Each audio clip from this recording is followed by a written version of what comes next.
Welcome back to my garage. It's been a little while since I've done an update, so I apologize for that.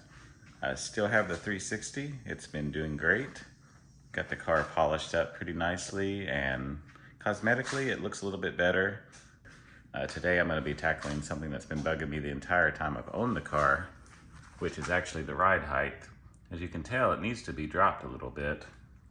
Nothing extreme, but maybe a quarter inch to a half inch. We'll see once it's on there. I feel like the back could use a little bit more lowering than the front. Most people will actually just adjust the factory coilovers. I bought the tool to do that, but unfortunately found out that mine are completely frozen up. Couldn't move them even with a sledgehammer.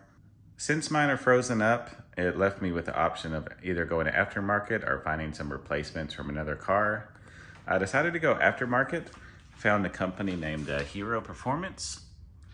So today I'm going to be installing these on the car and see how they do. The coilovers themselves look to be well built. They have a red dust cover. I believe you can actually choose your options on if you want to change the colors of everything. I would have preferred a different color boot, but I didn't want to wait for another one to be built. These were in stock, so I went ahead and took them. I think overall they'll look great once they're installed though. Use the factory points, have adjustability. You just turn it right here. Most cars will have a little extension there where you can turn it. The design of this car wouldn't allow it, but I think that's a pretty good solution how they did it. So the first step is going to be to get the car in the air. I'm going to put it on the quick jacks. Typically you can't really do coilovers or suspension work where there's a sway bar and you have just one corner jacked up. It puts pressure on the sway bar and it complicates things. So if you have a way to put the car in the air with all four wheels off the ground, that's the easiest way to go about it. So let's do it. Before I lift the car up, I'm just going to get some before measurements. Looks like the fender is just slightly above 26 inches from the ground. And the rear looks like it's just under 28, maybe 27 3/4. So let's fix that. First things first, just gonna break the lug nuts free before I get it in the air.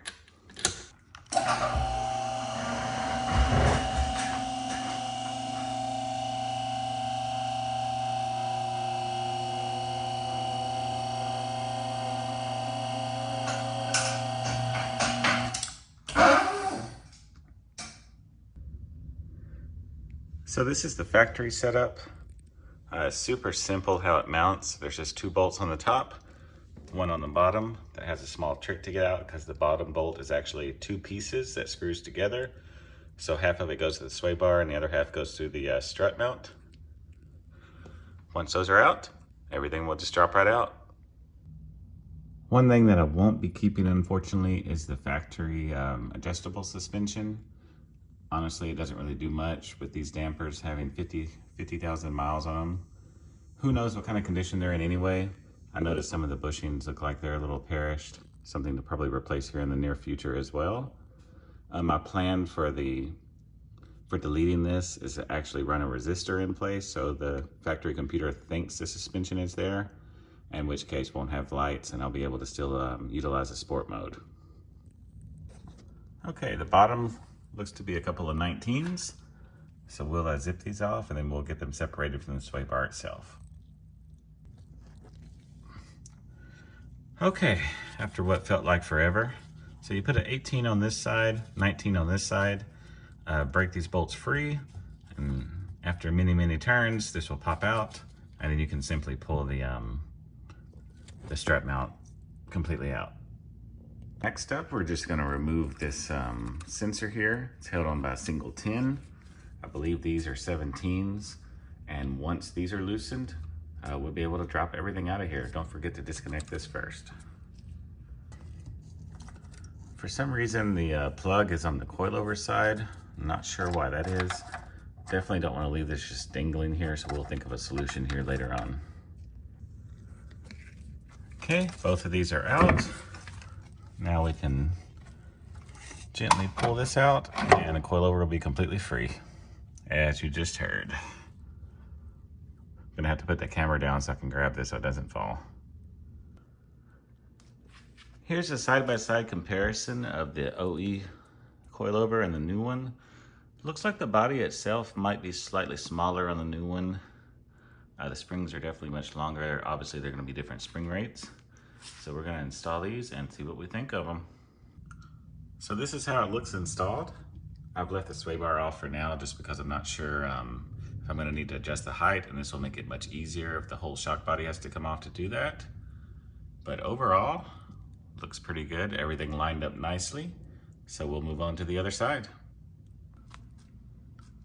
All right, the front's now done. We're gonna move on to the back. Looks like more of the same as far as connections. The back struts are just a little bit longer. This car has probably the worst caliper painting job I've ever seen. They even got some on the end link down there. They're supposed to be red. I'm not sure if I'm gonna redo them in red or keep them yellow, but they're definitely needing to be redone. Look at that, terrible. Here's a better look at the bolt that holds the assembly in. Goes to the sway bar here. On the back, I was able to just loosen the sway bar and take everything out very easily. Much easier than the front, so that's a good sign.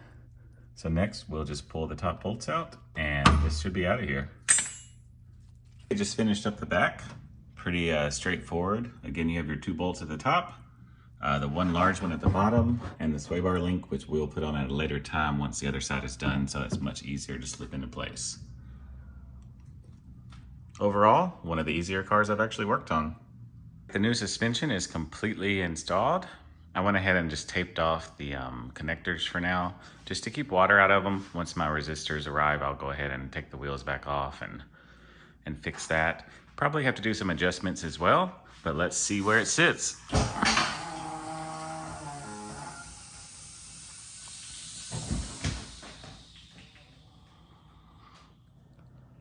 Back is much, much lower. Front looks quite a bit lower as well. Looks pretty good actually. So I think the next step is just gonna be to get it out, drive it around, and see if it settles.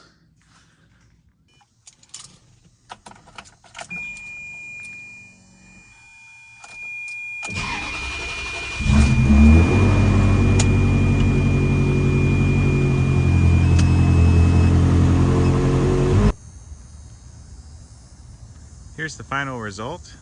Car is pretty low now, especially the back. I think I might actually bring the back up a tad and maybe the front down slightly. This is just straight out of the box without any adjustments. Car feels great when you drive it. A slight nervous feeling, but I think that's from the alignment being off. So we'll have that corrected here shortly. But yeah, overall, I'm very happy with these and can't wait to go for a drive and show you what I think of them. All right, let's go for a quick drive here and see what we think.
Just some normal driving here.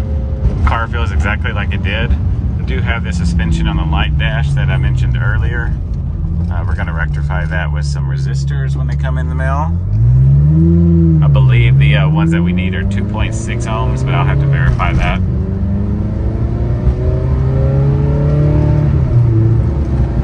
Other than that slight nervous feeling from the alignment being so far off, I couldn't be happier with these coilovers. Overall, for the price paid, or any price paid really, I think the car feels great. So there's my review of the Hiro coilovers. Overall, I think they're worth every penny.